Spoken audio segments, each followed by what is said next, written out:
Welcome back.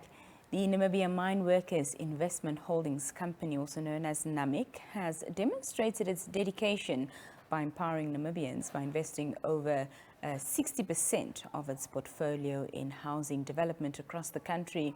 The CEO, Mr. John Ndeutepo, now joins us to shed some light on this commitment. Good evening and welcome, sir. Good evening. Thank you so much for joining us. Yes, thank you very much.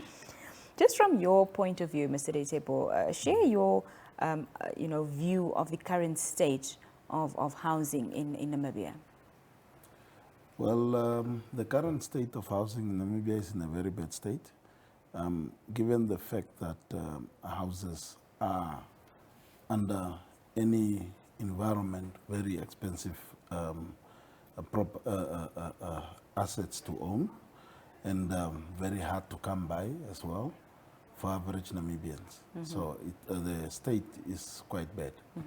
Yes. What are some of the major challenges within Namibia's housing sector? Some of the major challenges in Namibia's housing sector is delivery of, let alone the house itself, but mostly the house has to stand somewhere, so you need land in order to have a house there. Yeah, and another coupled with that is the financial part. Yeah, houses, as I said, they are expensive, so a huge number of the population is left out without being able to acquire one. Yes. As I mentioned in my introduction, NAMMIC has, dedicated 60% of its portfolio, into housing development across the country. Explain to us exactly how this works and, of course, how you envisage to address the gaps that are currently present within Namibia's housing sector. Yes. NAMMIC Holdings has a property company. It's Namibia Mineworkers Properties, but in short called NAMPROP. We've dedicated this through strategy. NAMMIC already has an existing massive portfolio of investment, mostly in other sectors, but we feel that this should be our goal to at least make houses available for Namibians, affordable houses. When we talk of affordable houses, you'll go around any local authority and then you will see there's a billboard that says affordable housing available. Then you look at the price tag and it says 645,000. Then one wonders, what if that is affordable, then what is not affordable? Right. Yes. So we've seen this gap. We've seen that we have people that have assistants. One can say, for example, the biggest employer in the country is the government. You have employees of government who can only afford a house that's 250,000 Namibian dollars. Now, if those employees who have a housing subsidy can't afford a house that is available, then who will? Okay? And then you have also individuals who make ends meet through business or whatever other informal sectors that cannot access housing because simply the banks will not finance them. 100%. Yeah. So this is a situation that we have in the country, and we have identified this as a company, and we have put our resources to try and reverse this situation. Obviously, when we're talking of housing, mostly we're talking of housing in urban centers. And with urban centers, it means that we will need land. We need to be allocated land by local authorities in order for us to achieve our goal and objective. So we've gone out and done that and made applications to local authorities, and we're engaging them. We're working on some local authorities for some low-hanging fruits and also some long-term objectives. Yes. So what developments, housing developments has NAMPRO currently undertaken, or is it all still a work in progress? Well, we have taken the affordable housing developments. We have houses available now for sale, for example, at our Osona development project here just outside Windhoek. But yeah, we're talking of houses around 500,000. Yeah, and obviously we are a business. We're not going out there and saying, no, we want to do houses at a loss.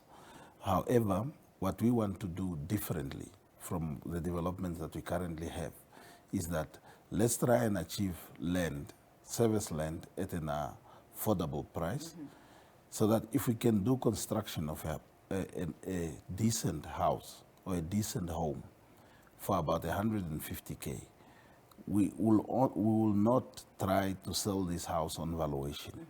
We'll try to sell this house on a return on investment basis, which is significantly lower than housing valuation.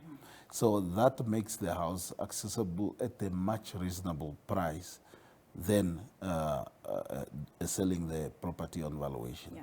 Because what happens when you do valuation? Yes, valuation considers a lot of things. Considers market reactions, considers availability, considers all those things. Yeah, but doesn't necessarily mean that that's the cost of the house. Yeah, developers do that because they want to maximize profit.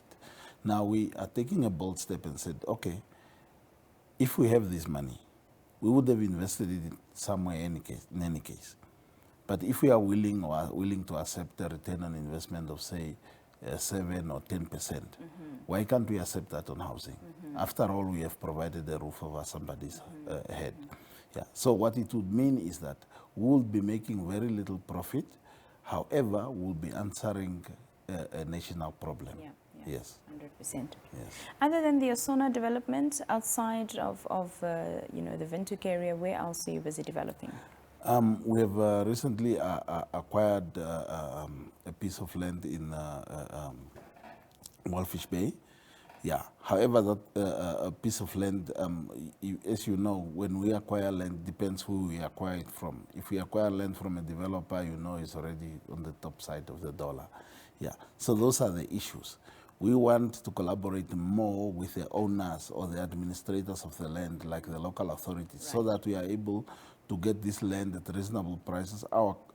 For this specific project, our land cap is around 50,000 Namibian dollars. We want to have service land around. We have seen some local authorities actually deliver service land for much less than 50,000 Namibian dollars, and those are the type of plots that we would like to develop, so that we just are able to provide somebody a house just below 300 or even below 250,000. We think that, well, it might look, no, but some people only have 70,000, you know? Yeah, but we're doing our bit on our side for the market that we think or we feel we can very much cater for, which is currently not catered for.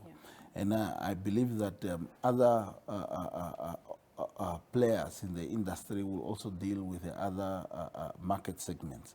But we think that this market has been long being ignored. These are employed people, they are income earners.